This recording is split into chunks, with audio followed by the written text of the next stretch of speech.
પહેલા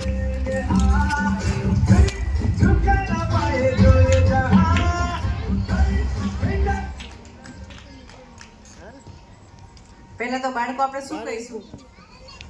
ભારત માતા કી જય. હું ધીમેથી બોલું, તમે ધીમેથી બોલવાનું. તો ભારત માતા કી જય. સામેવાળા ટીચર જેવું કે જેટલું કે એટલું શીખવાનું, એમ એવું વાત થઈ ને. હું ધીમેથી બોલું, તમે ધીમેથી બોલો. હું જોરથી બોલું તો તમે જોરથી બોલો. સાચી વાત ને? આવું ઘરે વાળવાનું છો મા બાપનું? હા.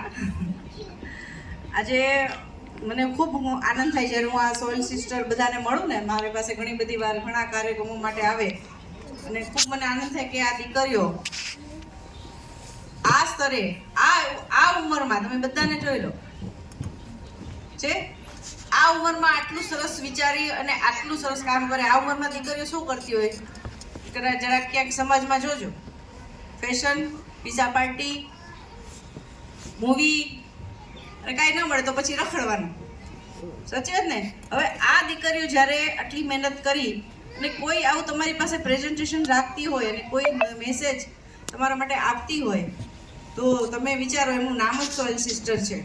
સોઇલ એટલે હું તમે સમજો આત્મા, જમીન, બરાબર? એટલે એ આત્માથી તમારા એના અંદરના અવાજથી તમને જામનગરના બાળકોને કંઈક આપવા માંગે છે અને એના માટે આટલી બધી મહેનત કરે છે. કોઈ દીકરો હજી એમ સમજતો કે એને બહુ સરસ પોતાની આમ કેરિયર બનાવી છે ને બાપુજીના પૈસે મજા કરવી છે અને તમને ક્યાંય એવું લાગે કે આ કદાચ ગેરમાર્ગે દોરે છે, પણ બહેનો મોટે ભાગે એવું નથી કરતી.